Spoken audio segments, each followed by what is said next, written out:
as always, by my fantastic co-hosts, Eric, Ryan, and Bones. On this week's episode, we will be branching out into the grim dark of the far future, and we're going to talk about factions of humanity that have worked with the Eldari.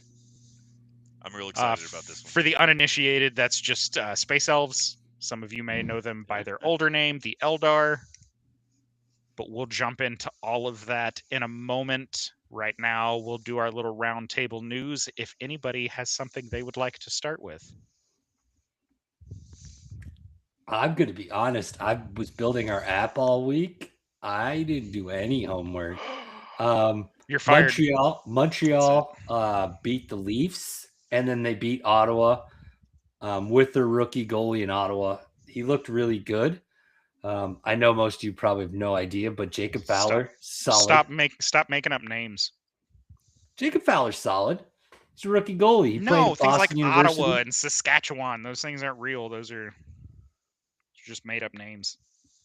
No. Can't possibly be real places with names like that. I mean, I think so. They're on a map. They could just be hockey teams, I guess. Yeah, I mean, Middle Earth's on a map somewhere, but that doesn't. But no, yeah. So I'm about to anger every Canadian fan we have. And then news item 2, Crosby not going to the Ravens. That's bullshit.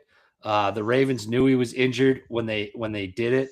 They signed him. Should have kept him. I think there should be penalties with that. 1 minute because and 53 then they went seconds. and got Trey Henderson. So that's bullshit. We made it over 1 minute and 53 seconds. Oh, I forgot. You guys gotta remind me. It wasn't me this week. No, that was 100% Eric. That was 100% God. Eric. Someone see if the chat's still working. That's Oh on my you. You're God. the one that broke the rule. I did. Oh, that's awesome. We're so I am getting paying attention flagged. to the show. I have to text my mom the link to YouTube because she can't figure out how to subscribe to our podcast. So I have to send it to her manually. Well, you do that. There's some pretty cool Marvel stuff going on. We had some, Daredevil season 2 trailers come and drop with Jessica Jones. I'm so excited. Him seemingly teaming up with Bullseye. Should be pretty interesting. If you haven't seen the trailer, there's a part with Bullseye walking through the kitchen, and I'm just like, that is like the most dangerous possible place he could be. Yeah, for real. I would not want to fight him in a kitchen. I wouldn't want to fight him anywhere, but especially in a kitchen. Yeah, so I'm many not fighting him projectiles. without a tactical advantage and a head start. Also, X-Men United #1 dropped. Alias Red Band dropped. And Imperial Guardians #1 dropped. So some places to kind of start with Marvel if you're just thinking about getting into comics. This will be, new ongoing series, and you can just jump in fresh without having to worry about too much before it. That's true, actually. That's a good call out. Ryan, you got any news? Yeah, my news, I know I normally go for the unplugged stuff, but this week has been kind of exciting for movies and television, but on the low key. We got a new trailer for Mandalorian and Grogu came out, and I'm super excited for it. We're seeing a lot of evolution with Din Djarin and the way he's kind of approaching life in general, and I'm real excited about it. His effect on Grogu has been absolutely hilarious. If you haven't seen it, you should go check it out. I'm not going to list any kind of spoilers right now. But yeah, you should go check it out. Spider-Man Brand New Day got a synopsis reveal. It's supposedly taking place 4 years after the events of No Way Home. And this is more of a rumor, but we should be seeing trailers by next week. I'm going to call it out, I guess. That's my prediction. That's what I'm going to call that. Let's see, what was my other one? Avengers Doomsday. So again, this is more of a rumor mill kind of thing. But we did get a lot of stuff this week seeming to point to the X-Men directly interacting in the new Spider-Man movie and featuring a surprising role for MCU's Young Avengers. I don't know how much credit I'm putting in this one, but if that's a fact, I'm so excited. We haven't seen anything for the Young Avengers ever since they were seemingly gearing up for it with some of the TV shows and stuff. And so I'm excited to see if that's true. And then On the DC side of things, the only thing I really picked up on was that the Batman Part 2 news is that Daniel Craig has passed on a role in the sequel. I'm going to be real honest. Came across that one in the Google search. Didn't know he was looking at a role in Batman Part 2. I like Daniel Craig, good actor. Yeah, great actor. Yeah. I love his like villain roles, or like his less serious roles are His so Knives good. Out. Like Oh yeah, Knives Out. His role in Knives Out is just so good. the one where he's in prison and like break him out. It's like a heist movie. I can't remember what the fuck it's called, but I love Lucky number was it Lucky Number 7? Lucky Number 7 was no, Slevin is a different one. I thought it was something Yeah. 7. It's like something like that. Anyway, I'll not have to look relevant, up his but a filmography great movie because I've seen that movie, but I also enjoy it. Yeah. and I last do really one, like him in Knives Out, though. This one is for our anime fan base. I got a ping on JoJo's Bizarre Adventure Steel Ball Run is releasing an English dub trailer for Part 7, premiering on March 19th. If there is anime that I could care less about, Not a JoJo fan, huh? no, that anime's so. It's weird, it's overhyped, and I think it's overrated. But again, those are all my personal opinions. I'll argue with folks in the comments, I guess. Not a fan of JoJo's Bizarre Adventures or any of the other JoJo series. It is definitely a Not fan my favorite. jam. And they take a lot of risks in their animation and storytelling that I respect. They have a massive dedicated fan base. I worked with someone at the Student Veterans Center that was like, do you want to watch JoJo with me? And I was like, I bet there's paint drying somewhere on campus if you'd like to swing by and watch that with me. And they were like, I don't get it. They weren't super smart. College may not have been the right place for this person, but every college will take a veteran. I'm kidding. His name was Will. He just had weird anime taste. Hey, Will. Shout out to I Will. would argue liking like JoJo is not that weird because it is in fact very popular. I would argue also that JoJo's Bizarre Adventure is in fact a pretty weird anime, but they don't like lots of animes are pretty weird, so that's not even that out of pocket. Yeah, I don't have room to talk because I also watch. I like the longer the isekai name, the funnier it is to me, just because it becomes so absolutely outrageous. But I digress. My piece of nerdy news is for you wrestling fans. Oh, you didn't know? Is not going to be here on WWE ever again because the Road Dogg has left the company in less than stellar circumstances from what I have been able to gather. Now, the exact cause of his departure is up for some speculation. However, it turns out there may be some friction between him and the current chief creative officer, Paul Levesque. Those of you who don't know who Paul Levesque is, just Google Triple H and you will find a good image of him. There may be some tension there. They could have left on amicable terms. It could be a gajillion things.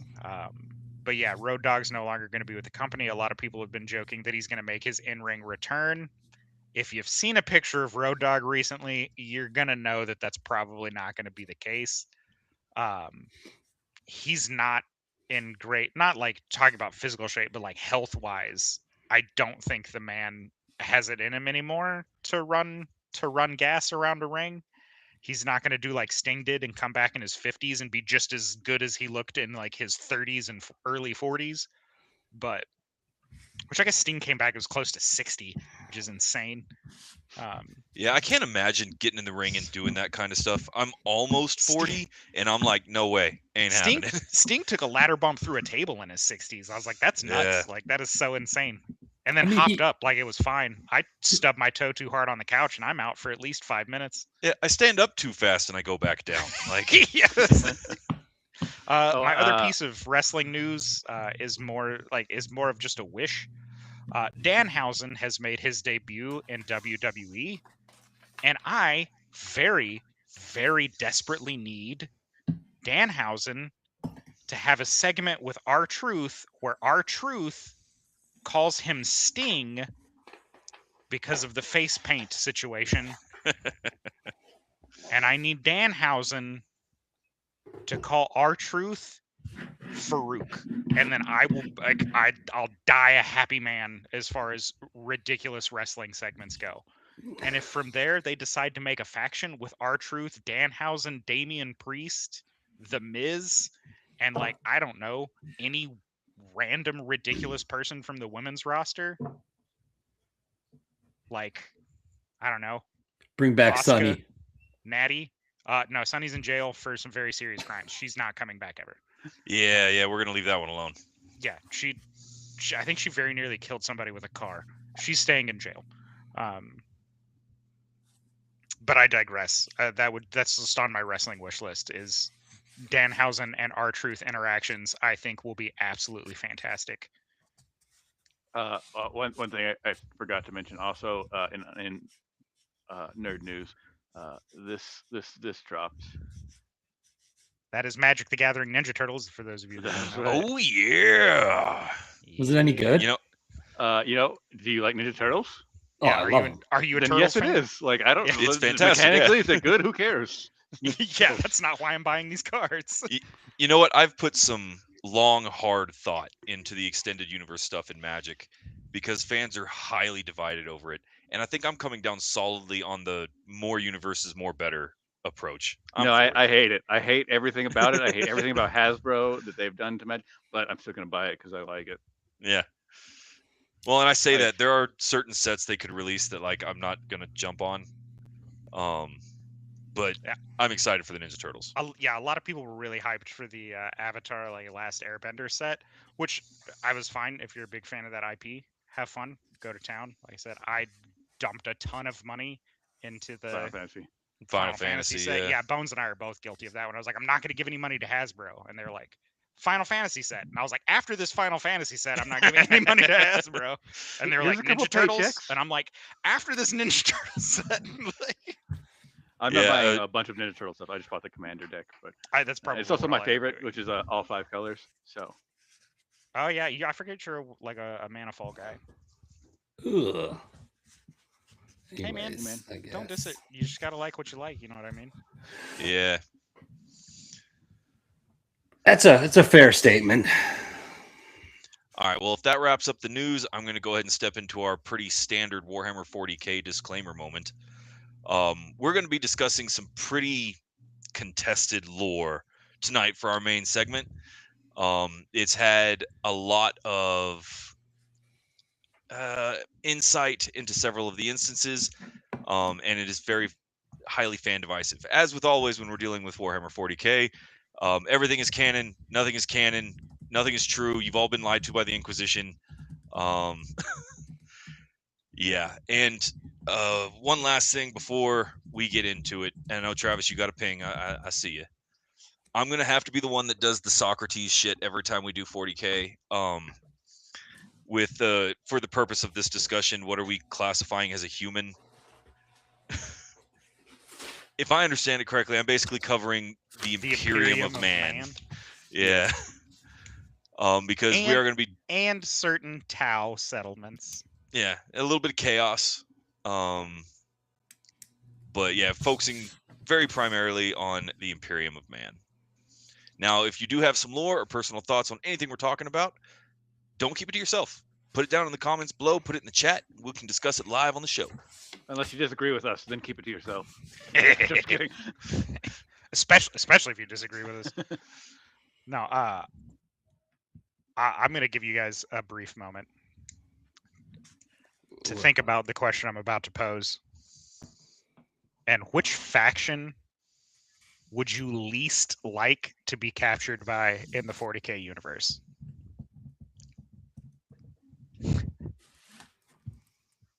The Imperium of Man. Yeah. Drukari is Eldar, pretty. maybe. Yeah, Yeah. Drukari is pretty high on my list. Yeah, they It's won't kind let of you a die tight either. race between them and the Emperor's Children. I'm kind of like, I don't know which one of these is going to be like the worst experience. Also, I really possible. don't think that I would enjoy being captured by the forces of Slaanesh. Yeah. The use of the word captured in this statement makes me wonder why the Tyranid captured me. Tyranids are just going to That eat would you, be man. terrifying. Yeah. Yeah, At but, least yeah. your experience with You're the just Tyranids dead. is going to be super short. Yeah. You're just going to Well, get eaten. But that's and what I'm then saying. let's assume like I was just captured. They're keeping me alive for something. That would be terrifying. But no, it's either got to be Imperium Man or Drukhari. Those are the only two that like won't let you die. So Yeah, being turned into a living chair for several decades by the Dark Eldar seems like a really, yeah, really awful experience. The one that I would most like to be captured by, if I'm getting captured by one, is probably the Tau. Tau. Yeah, I feel like they were like, "Would you like to join the greater good?" They're like, "What are your what are my options?" They're like, "Join the greater good or be dead." I was like, Greater good sounds great. "Yeah, let's do this greater good thing." Well, I get a definite job, 3 square meals a day, and a government see issued where we wife. go. You got it. and brain controlled chemicals that they sprinkle on you from their upper caste. people. Yeah, make sure I'm happy all the time. I would say Necrons might be miserable, but they wouldn't capture you. No, they wouldn't capture you. It's yeah, like you're Tyranids. already Well, you're kind of like a termite. Like, and the Yeah. Necrons look at you, they're like, we have rats." Like, There's one Necron that's gonna capture you, and you're not gonna realize you're captured. So, oh, Trazen. I guess that, but yeah. that would be fairly pleasant because you're just kind of frozen. yeah. Stuck in I time. don't feel like it's pleasant. Did you see Han Solo when he came out of Carbonite? Well, just compared saying. to the Dark Eldar, And Carbonite's a lot different from what Trazen does, because Trazen just clips you out of the timeline. Like, yeah, he just yanks you out of time and puts you in a little isolation. He sets you up like a little diorama. He's a collector of all things. Him and the Blood Ravens, just collectors of all things. Dude, that has got to be the wildest not lore in 40K to me. Like, the Blood Ravens. Is that the Blood Ravens just steal stuff and then Yeah. paint it red? Well, and here's the thing. That's I finally looked definitely into lore. it That's canon. on why this came up. Like, what book, what author did this? It's from Dawn of War. Yeah. It's because they were in Dawn of War, and whoever programmed the game didn't know the lore for 40K, and they kept getting artifacts and relics from like the Ultramarines and the Salamanders and The Iron Fists. Fists. Yeah, they had units from pretty much everyone that you could get units and or relics from, except for like Space Wolves and whatever. I think that's the it. kicker for me is Anyway. I think I like it better. I like the idea that there's one very loyal Space Marine chapter that is dedicated to the liberation and preservation of Imperial of your relics. things. They're dedicated to the liberation of your stuff. But I digress. With that, we're going to jump straight into our topic here, where we will be talking about human Eldari collaboration, or instances where they have joined forces in some way, shape, or form, which is surprisingly few for as deep as the 40K lore is. I'm sure we're going to miss some of the minor ones. We're going to try and cover the highlights. So if there's some ones that we miss that you would like to talk about, feel free to leave them in the comments. Yep.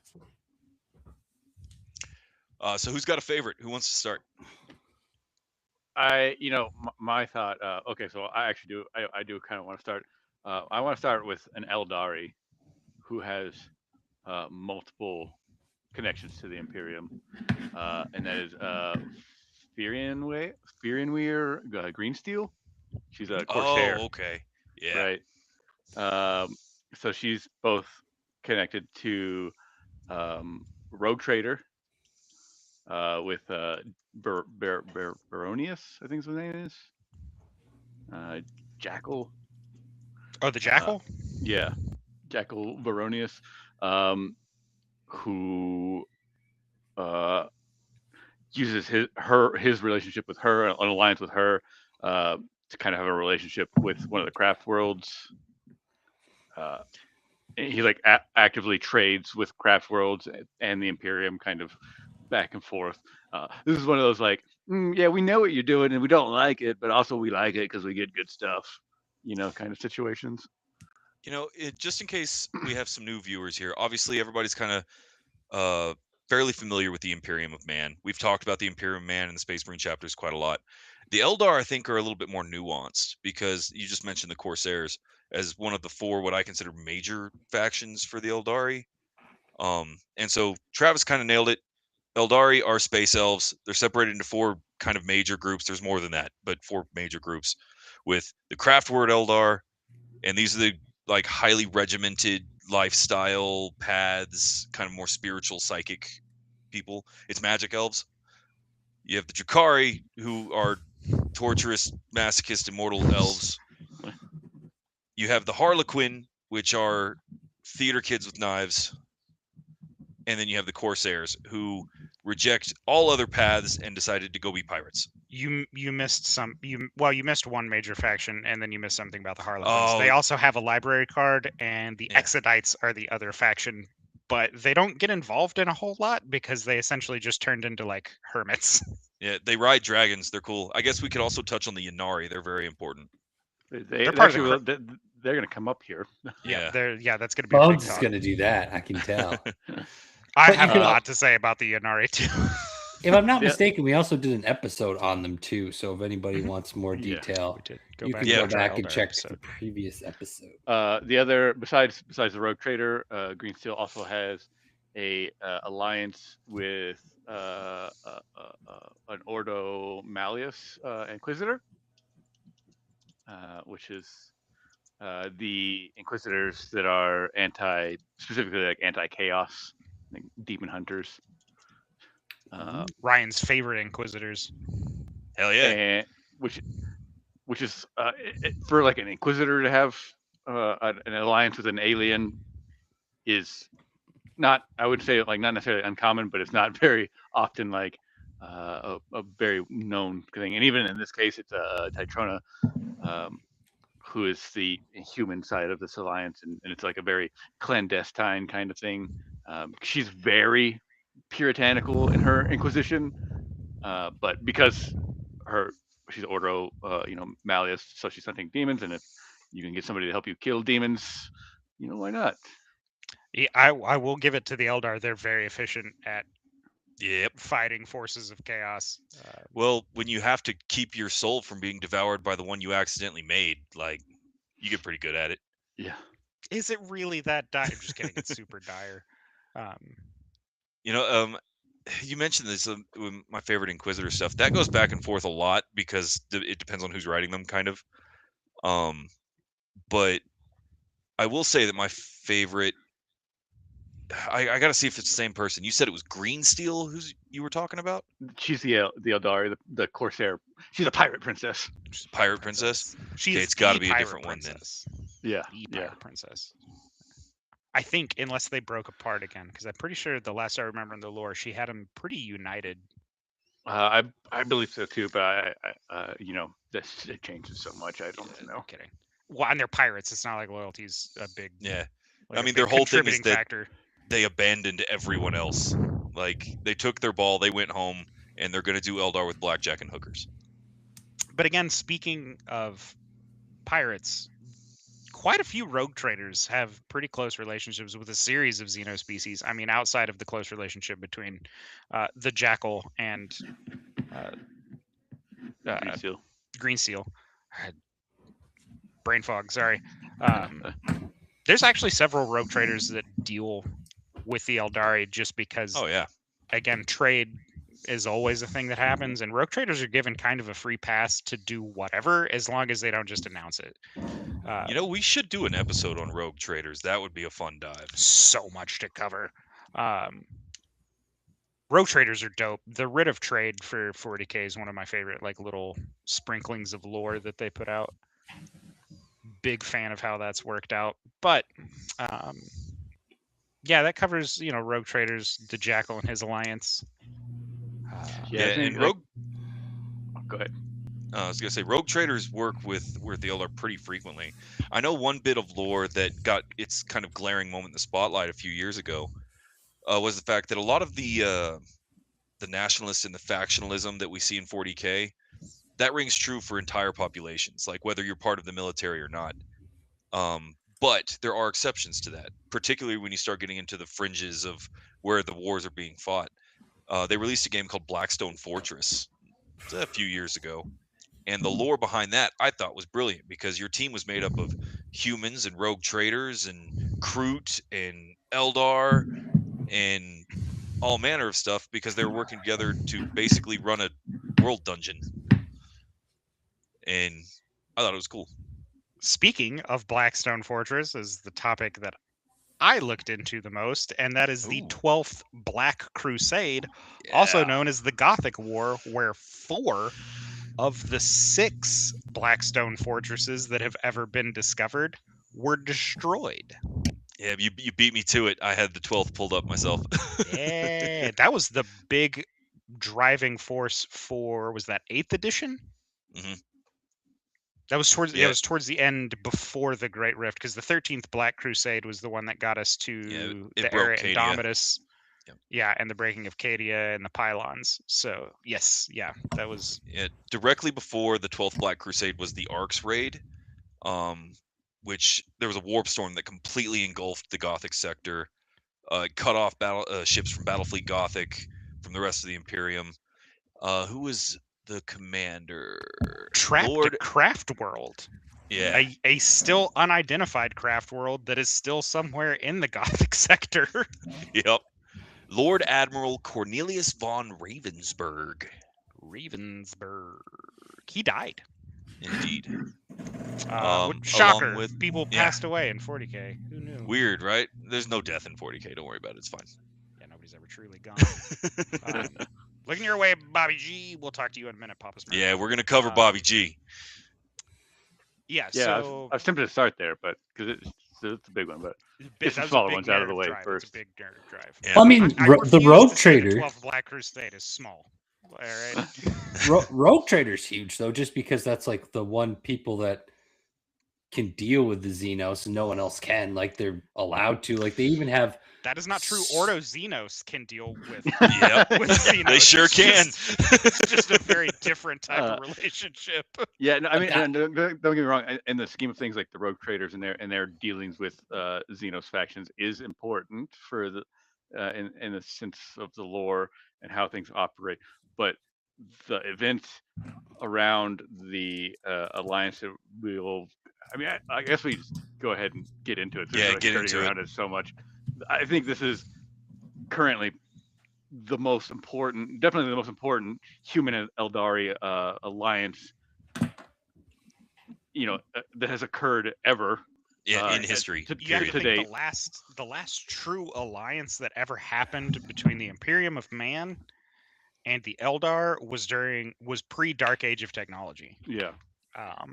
Well, I guess it'd be during the Dark Age of Technology because they had warp Wasn't drives. there something? I think there was something during the Horus Heresy, or right around there where they worked together, but I can't recall exactly.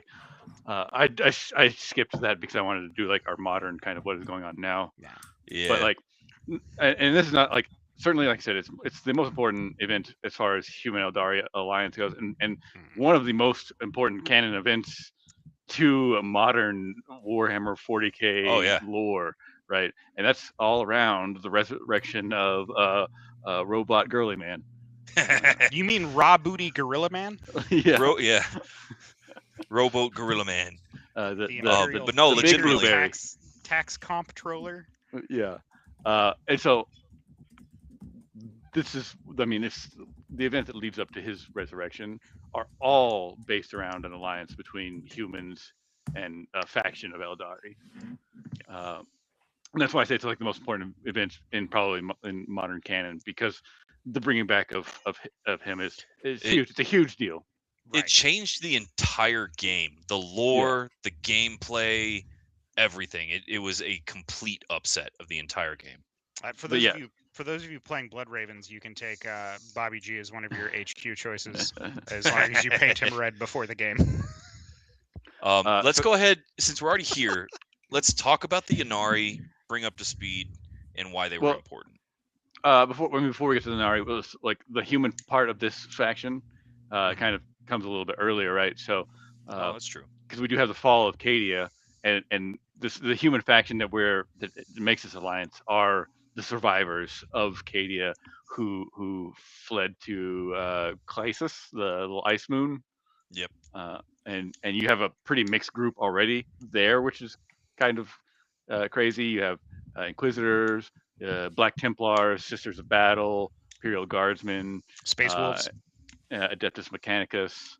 Oh yeah, there were so many factions defending Cadia at the Eye of Terror that at its destruction got scattered. Like, it's such a soup. Yeah, and you have the very important Belisarius Call, who is the fucking big dog of the Dectus Yeah. Mechanicus. My You mean favorite the enemy of you man. mean the AI? Yeah, My favorite enemy of man. and also a key player in this particular alliance. Mhm. So they are in Clysis and still fighting the Black Legion, and they are essentially saved. I mean, they might not live, who knows, but they are helped actively by the Inari. And so, yeah, to talk about the Inari a little bit now, Mhm. they are a religious political movement among the Eldari, centered on Enid, the god of the dead, right? Like it's, I'm pretty sure that's what he. Yeah, I God think of that's the dead. yeah. It's close enough. And they are led by Ivrain. Yes, the prophet Yvraine, known as the daughter Uh, of shades. So they actually intervene directly and with this fight between the Imperium of Man factions and the Black Legion. Black Legion is Chaos faction. If you're new here, so they're fighting it out. The Eldari come. Now they're fighting it out, and then they defeat the Black Legion, and then they sit around for like hours, like, hey, are you gonna kill us? Or we're not? Are we gonna kill you? Or doing this little thing for a good while until What's that eventually. scene from Avengers? He's like, "Where is Gamora? Who is Gamora?" And then he gets to Batista. He's like, "Why is Gamora?" So to interject real quick on Yvraine, the prophet, and Yanid, the big thing on why they exist is they believe that Yanid will be the god, the avatar that will Is defeat Slaanesh.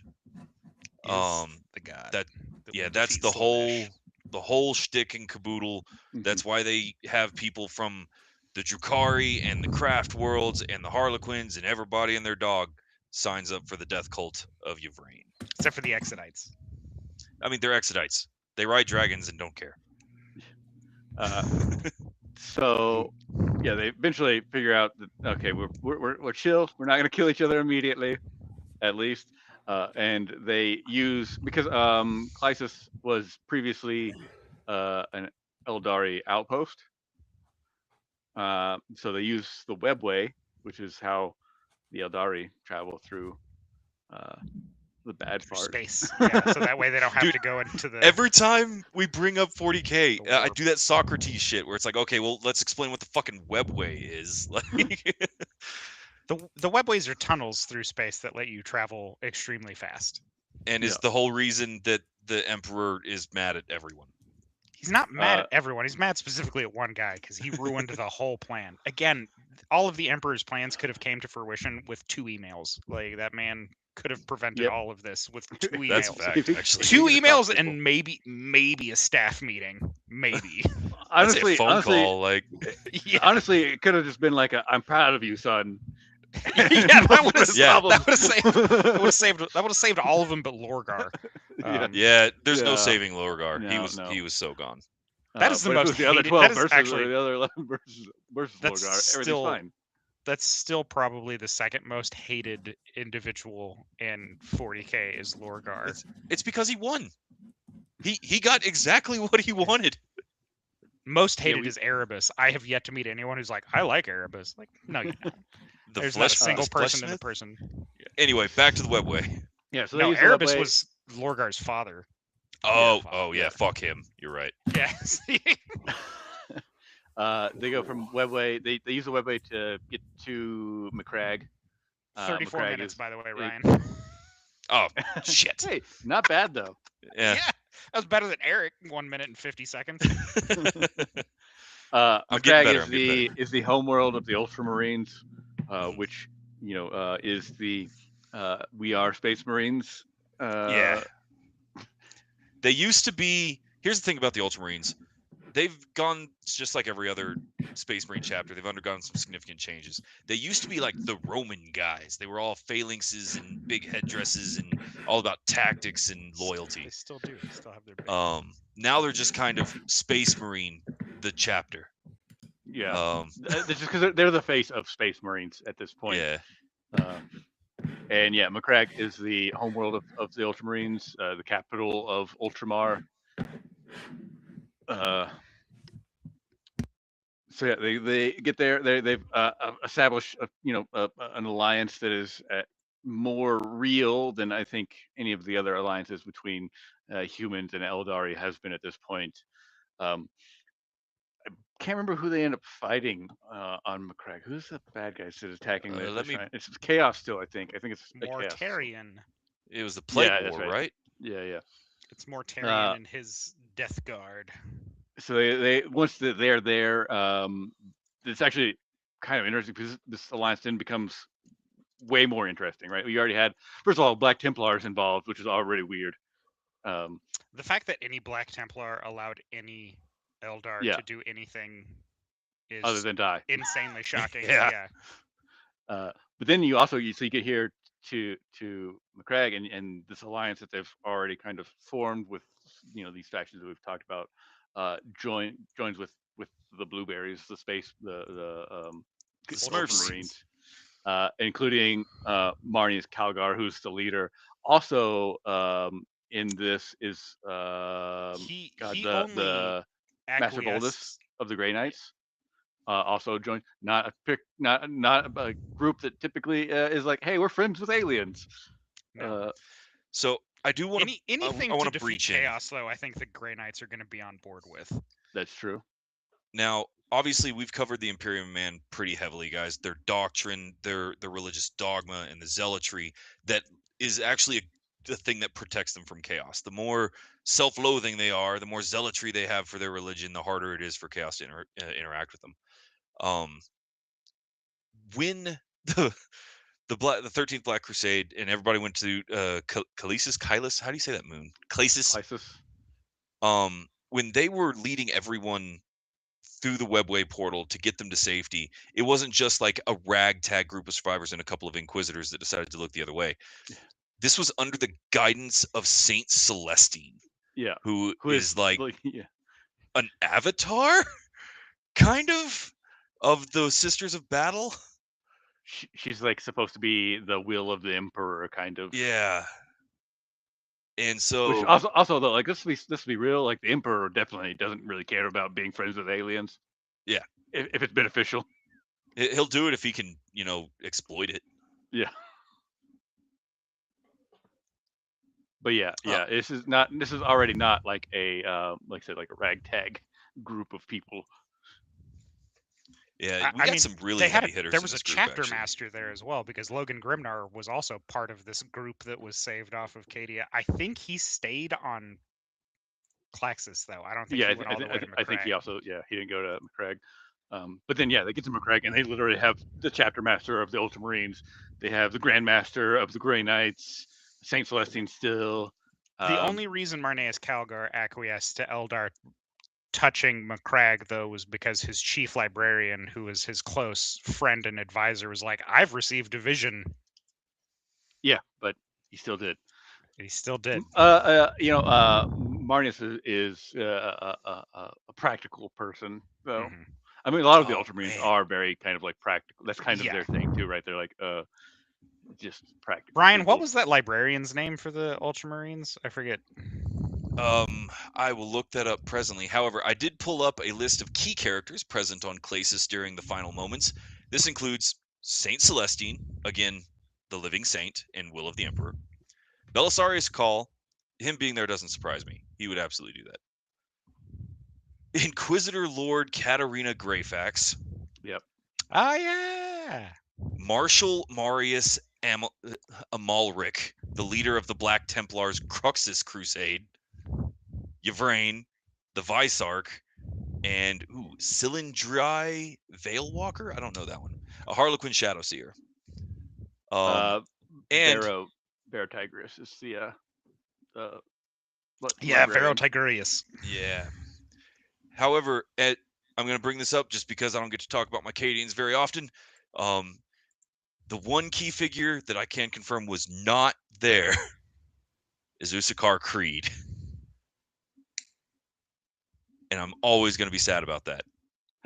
It's because he's dead. I was going to say, I'm guessing he's died. Missing. He's missing in action, technically. He's missing because he's dead.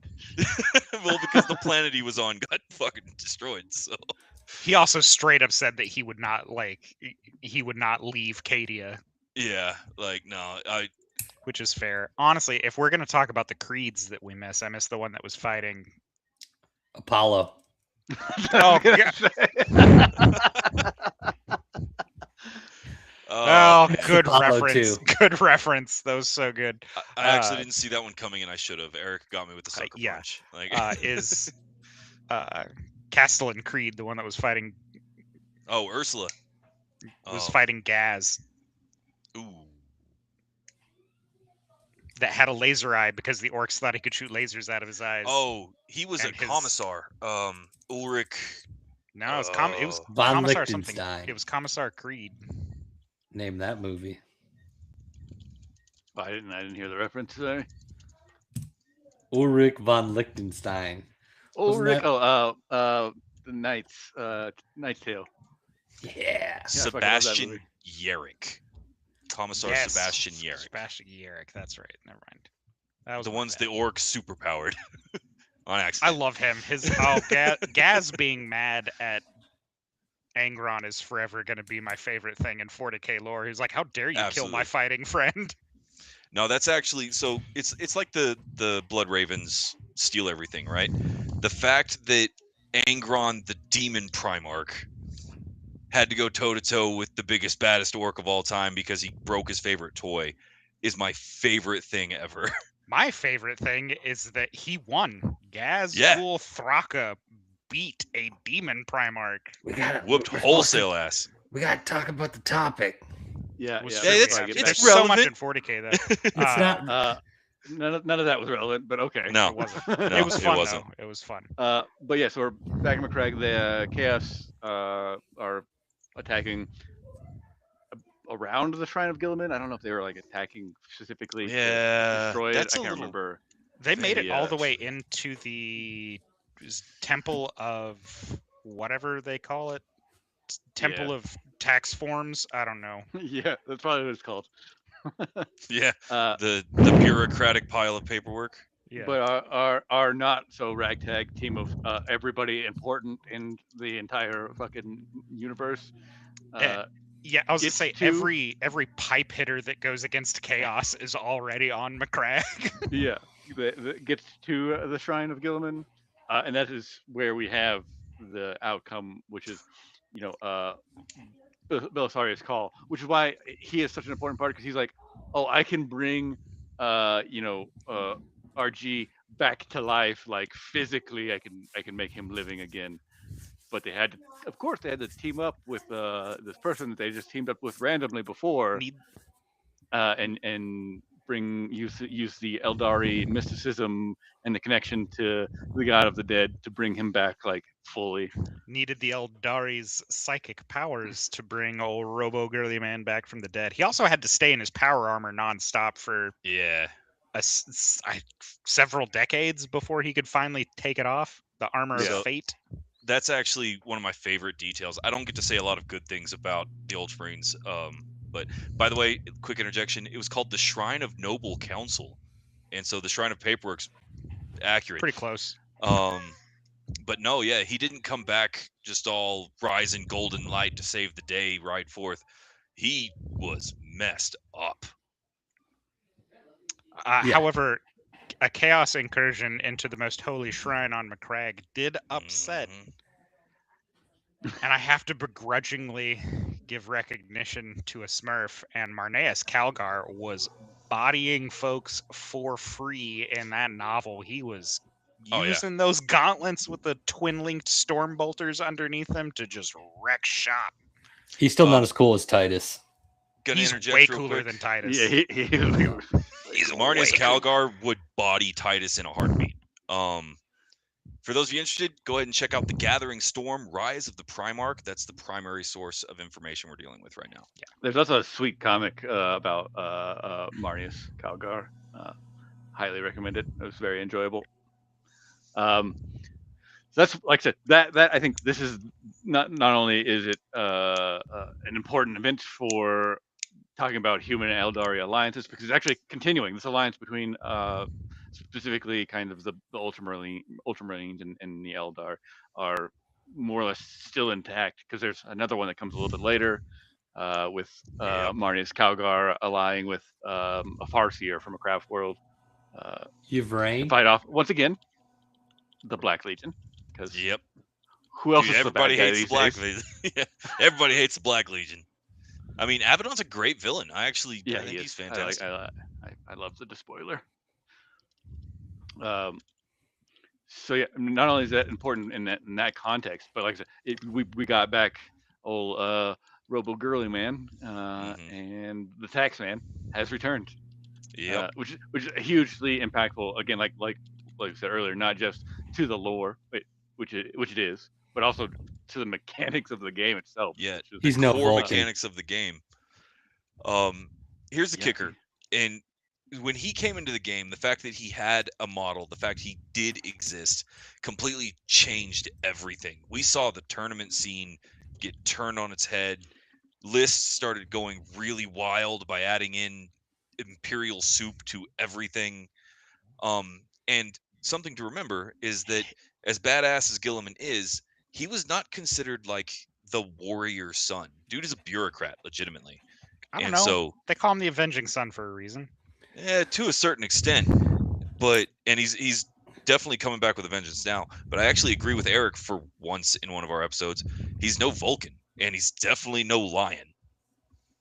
But his return and this whole series of events resulted in the Primaris rollout. Yep. Which again, hugely impactful on both lore and mechanics. Yep. It ushered in the era Indomitus with the first Imperial Crusade in several hundred centuries. But I think it was the right he's one now to in control of the entire Imperium. And it was the smart move to bring him back, because out of all the Primarchs, and I know you guys know more than me, I think he's the only one that would build this kind of relationship with Xenos to assist in what they're doing. I don't think any of the other Primarchs that are on the side of good would have built any sort of relationship like that. Because, like, from what I've read, he has quite the relationship with like a Yvraine and some Veil Walker. So, with those two particular people, since they brought him back, has left an Eldar in his advisory council, which is the only, which is an extremely heretical thing. Even the Ordo Hereticus was like, "You can't do that," and he was like, "Do something about it." And they were like, "Come here and tell me that." Well, and that's what I mean. Like, in the sense of like bringing him back was probably for the best, just because of his bonds and like him not just immediately killing all of them. So kind of an upside, I think. I'd rather Vulcan though. Just want it to be known. Salamanders for life. Go ahead, Ryan. All right. So here's the thing. I really want to illustrate this so that those of you that are not familiar with the lore understand what happened. This is really a divisive thing in the lore, not just in the game, but in the lore. To treat with alien species at all almost is it's about as antithetical you can get to the Imperium of Man. When he came back, he kept counsel with the Eldar. He went straight to Terra. He walked into the Golden Throne Room like he was going to have a good stern talking to with Dad. Stayed in there for a while. Nobody knows what was said. Came back out and said he was in charge now, and immediately got into fights with the Ordo Xenos, with the Ordo Kronos, because he changed the calendar and the clock. He picked fights with everybody. His return nearly caused a second great civil war. And he got along great with the High Lords of Terra, who's Ryan's favorite group in all of 40K. He loves the High Lords of Terra and all the things that they decide and do. Look at his face. He's trying to hold back a great big smile. We are talking about Eldar. And so the fact that he has maintained a relationship with Eldar, and I'm going to skip past Lords of Terra because we need to do an episode on that, is it's just going to be Ryan shouting for 30 minutes. The whole time. But he kept counsel with this, immediately upset nearly every major logistical charge that the Imperium has, and started a new crusade. that was within the first year of him waking up, and rolled out the Primaris. Now, Bones brought this up. The Primaris coming out, I actually kind of blame this on Call because it's easy to blame everything on Call. I mean, it is. Partly Yeah, he on call. did it. Like it's Yeah. largely on call. Yeah.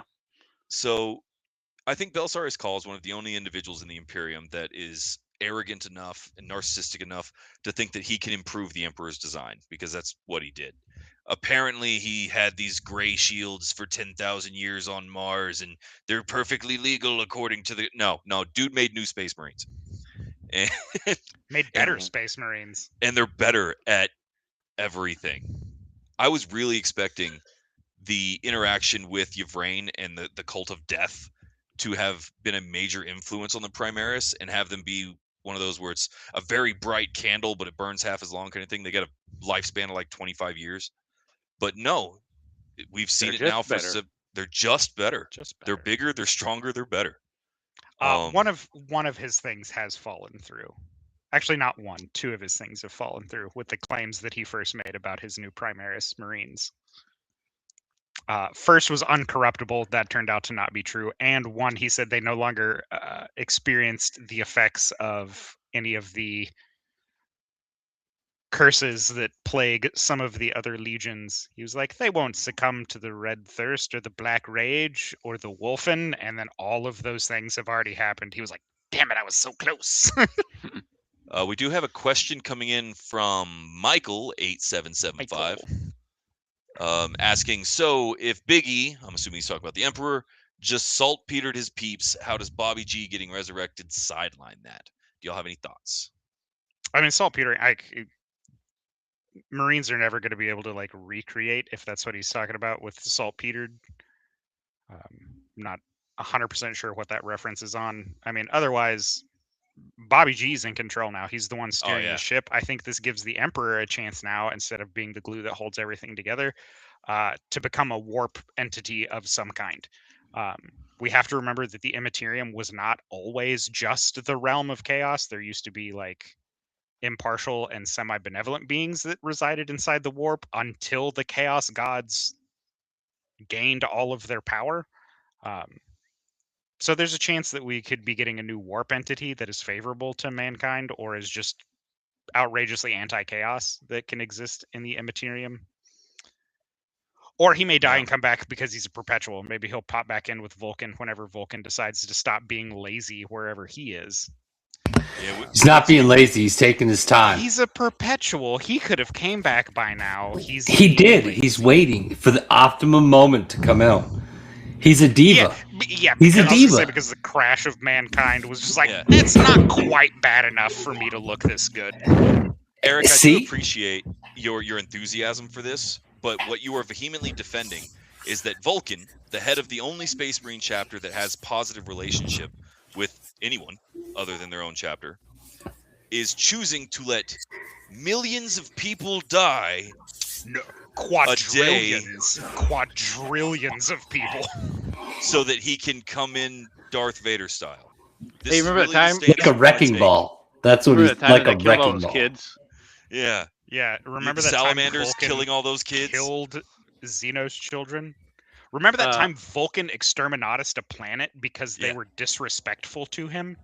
Back on topic though. See? And Yeah. in regards to what Eric said, I agree that choosing the Ultramarines for this and our RG was pretty much the only answer. Because while I think that other chapters I could see forming alliances with Xenos at some point or in some manner, the Ultramarines are like I said earlier, like they are the most practical of the Space Marine chapters. Like they're not crazy, really. You know, they're bureaucrats, but like not the super inefficient Imperium of Man bureaucrats. Like they're logisticians, right? Like they want to, they're let's get the job done kind of people.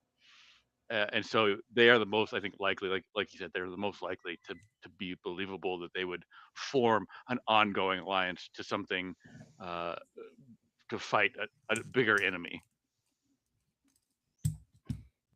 I agree. Yeah, the Eldar are crazy. From what I read. So- Oh, That's he was all I know. asking if a hybrid Space Marine Eldar could be a thing between Bobby G and Yvraine. don't All right. think so. I think that's I going to don't be think too so. wildly dissimilar.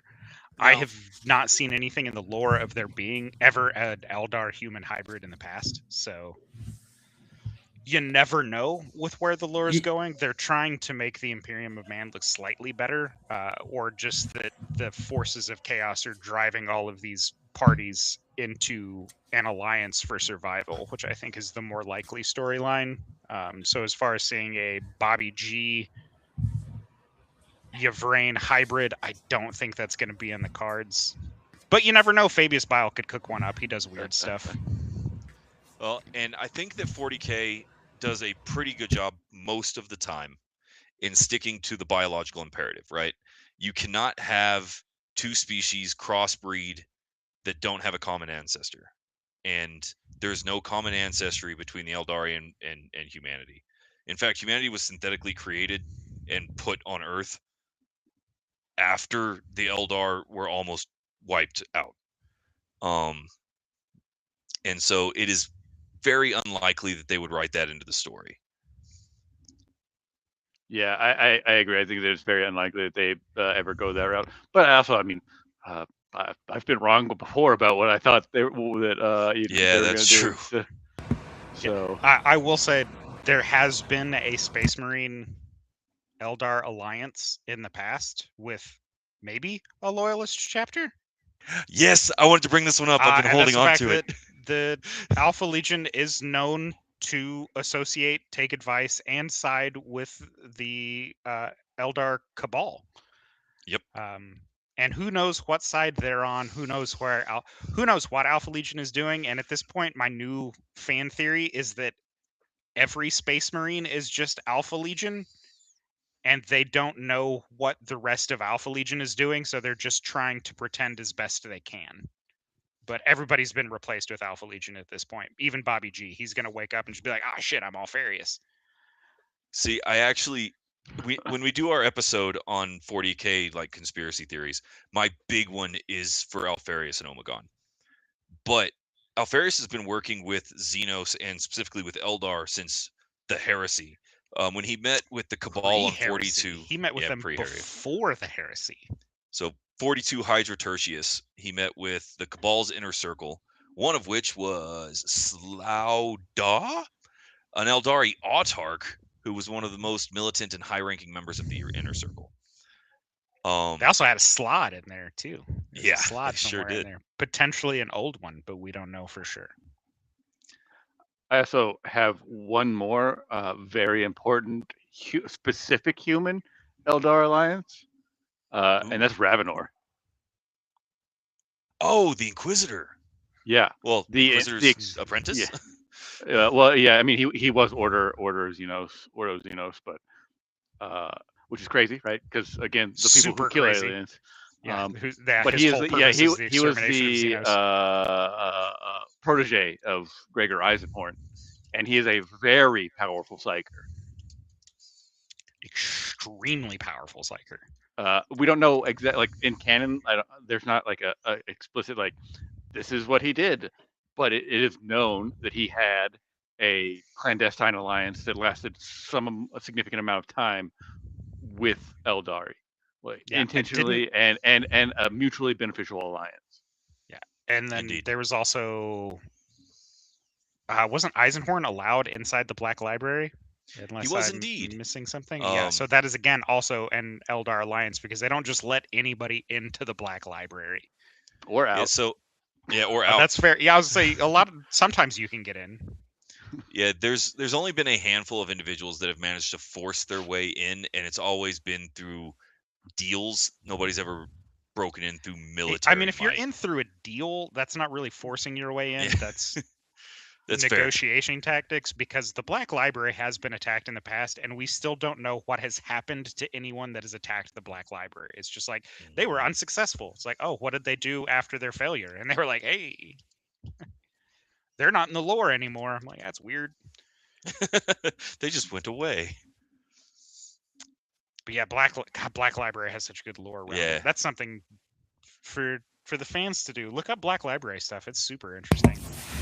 Indeed. Okay. Like there's a reason that the series of novels that Citadel and GW released are called the Black Library. Because What are it's you writing? You making me a sign? I can hear your pen moving, Eric. Oh, sorry. I was writing Black Library, so I remember to look it up later. Oh yeah, that's what we talked about earlier when we mentioned the Harlequins and the library card. Yeah, This is the that's library card. That's the library card. Yeah, the Harlequins Like- have a library card. this is a repository of knowledge that is so extensive that like the 1,000 Sons do their very best to get in and learn everything they can. I want to say Ahriman the Sorcerer actually got in. No, he got to the door. All right, stick on topic. That's on what is Eldar. on topic. That is the Yeah. Eldar. And human relationships, because technically Ahriman is still Yeah. human mostly. That's why I had to have the like disclaimer early on. It's like, What okay, is a Space human? Marines Yeah. aren't technically human. Belisarius Cawl is not technically human. What about Belisarius demon calls Primarchs? 100% Like- an AI. That man is 100% an AI. He is not. He's just a robot under there. He's like, "Are you still human?" He's like, "Identifies as human." Error, error, error. This is a very good burger product. Yeah. He's like, "My brain is still alive somewhere." That's important. Yeah, We also have to Belisarius- talk about. Speaking of Belisarius, we have to talk about the. Oh yeah, house. The Anway, or Anwin. Sorry, Anwin treaty. Anwin Pact. Pact of Yeah. Anwin, between Belisarius family, that is the trade family, not to be confused with Belisarius Cawl, who's his own thing, and yeah, Mike, that's accurate. If you're not invited to the Black Library, you're 100% just staying in there forever. Yeah. But so the Pact of Anwin between the Belisarius trade family, which, for those of you that Well- don't know, families handle trade in the So- Immaterium. the family Belisarius was a navigator house, I was a navigator house. which is so much worse. Again, they were on the cusp of losing their honor, whatever that is. The details of that are a little sketchy because it happened such a very long time ago. But Craft World Uthway, which does not have a good reputation of treating with humans because they view them as a lower life form, in the same way that you would perhaps look at a favorite dog. Just kidding. It's not that nice. Yeah, it's not that Um, nice. Like they're not however, a favorite dog. Yeah, just a It's not random dog that you yeah. saw on the street. it's not even a random dog. It's an animal you don't like. However, Craft World Uthway came to the Belisarius family's aid. Jubal Belisarius crafted 7 coins and gave them to the leader of the craft world and said anytime they want to redeem a coin, they will have the full might of the Belisarius family for whatever that means and whatever they require. So this has been a series of other like different favors, most of which go unnoted. The only thing that is known is that 5 of 7 of these coins have been cashed in. So 2 are still floating somewhere on Craft World Uthway for whenever they decide that the Belisarius family owes them another favor. Yeah, and it scares the crap out of me with that one because like there's only a handful of people in the Imperium of Man that are so crucial or powerful they can just kind of get away with it. Belisarius Cawl is one of them, right? Like he's so smart and does so much stuff nobody really can stop him. The Navigator houses are the exact same way. The Imperium Man cannot afford to piss off the Navigators because then they have to travel through space like the rest of us. So you gotta take the slow boat. Yeah. But yeah, I know we are getting close to the end of time here, so I'm going to go ahead and do our spiel. For those of you that have attended, you have my big thanks. I love the comments. We shout out during the episode. For those of you that are watching us after the fact, if you have any thoughts on anything that we've discussed so far, please send us a message, give us a comment, let us know what you think, and most importantly, let us know what we missed or what we got wrong. Now, if y'all listened to us this far, obviously you are you like what you're hearing. Oh, hold on. Before you close out everything, we have to do our winner. We have 3 people that with is name in the true. chat. I see Matt, I see Michael, and I see Serica. We got 3 Vyres for the cool This is the merch giveaway. Yeah, this is the merch giveaway. We'll give like a few. We'll talk about one more thing real quick, just in case there's anybody else that's going to throw their name out there, because there is 8 Lingering. people watching. So just to give them a minute. Tell your mom to put her name in. Oh yeah, I'll just type it in for her. There's no way she's gonna be able to. I almost misspelled my mom's name. That would be embarrassing on the podcast. Oh my god, dude, that would I would never hear the end of it. but it would be a little funny though, because That that's would be something almost you would as do. bad as my cousin. So my aunt sent me a care package when I was in Iraq, and she signed all of her children's names and their spouses on it, but one, and that was my cousin Cole, who was the one who physically mailed me the package. And so now I give him an endless amount of grief every time I see him. I was like, I don't know if I want to talk to you. You didn't sign my card, but he's the one that physically mailed the box. His mom forgot to put his name in the card, but I digress. That's a So what we'll talk about real quick is our next episode. So next week, if I'm not mistaken, it's supposed to be our director's Hentai. episode. Oh, Oh. I don't think we can do that. Ryan's like definitely gonna be there for that show. Tentacles? I'm not there. too up to speed on that particular topic. You But, liar! No, I can't get into the cartoon stuff. Like even when I was in service, like, I couldn't- Anyway. I just couldn't get into the That was my cartoon. bad. That was my bad. I I'm tried. sorry. But on a real note, so next week we're going to be talking, if I'm not mistaken, and I'll post if I am, it should be our directors episode where we're going to talk about directors that made like video games into movies and things of that nature. I think it's a rather interesting topic because some have worked, some have not. And we could just go over that. Like probably going to talk about if they stayed along the lines of the actual story and things of that nature. Like if you look at Resident Evil's a hot topic that's a hot one mess. because Monster Hunter. yes, they've done a lot of variations of what the actual story is to Resident Evil. So we'll try to stick to mostly the movies, probably include some of the shows just because it'll tie in a little bit. But that's what we're going to be looking to do it next week. If anybody could think of anything they want included or anything like that, just throw it in any one of our socials. Our website's up now. It looks pretty. Me and someone else designed it, so we got it up and running. Always working on it to improve it. And then we also have the brand new merch is all up. Everything's redone, redesigned. Guys, the new merch is so cool. Like, legitimately, go check out the new merch. I have people that like older people, like, and this isn't meant to be mean, but legitimately like older people that truly enjoy like our old merch logo with the 2 dragons. That's basically what we did with the new merch. You can see it. If I'm not mistaken, it's in the corner of the podcast Indeed. and everywhere else. So I've gotten a lot of compliments on that. So we just revamped it and threw it on some new merch. And we also expanded our merch. So we got cell phone covers and things of that nature. I gotta go, guys. My mom just texted me I'm grounded because I almost misspelled her name. See you guys. I just want to clarify though that everybody's favorite movie adaptation, video game adaptation, is Doom, right? That's everybody's I favorite. actually liked that movie. I know no Carl one can Urban, agree with me, like- but I liked it. Excuse me, are we just gonna glass over the cinematic masterpiece that was Street Fighter with Jean-Claude Van Damme? I am excited to talk about that topic. We are going to get a chance to cover new and old video game movies, what's been done right, what's been done wrong. I know me personally, I'm very excited to see Mark Fishbach's Iron Lung, Markiplier's Iron Lung, which just had a smash success in theaters. So, all right, spinning the wheel. Look, it's even got our logo. I'm getting pretty good at this shit. Yeah, I I'll was tell saying you what. you're getting a little better. I know. I got to get a little more consistent with content, but it's been a busy like 3 weeks. Okay, let's see. We only got 4 people, man. I know there's more than that watching. So if you didn't give me your name, Hey, you're you're missing shitting out. a It's lot. their fault. Yeah. Yep. Yeah, it's nice. Ooh, original Mortal Kombat. That was a great movie. Yeah. I would argue the first one is a good movie. I enjoy Yeah, that one. I loved it. liked it. Of course. Of course. Mom won. Way to go, Mom.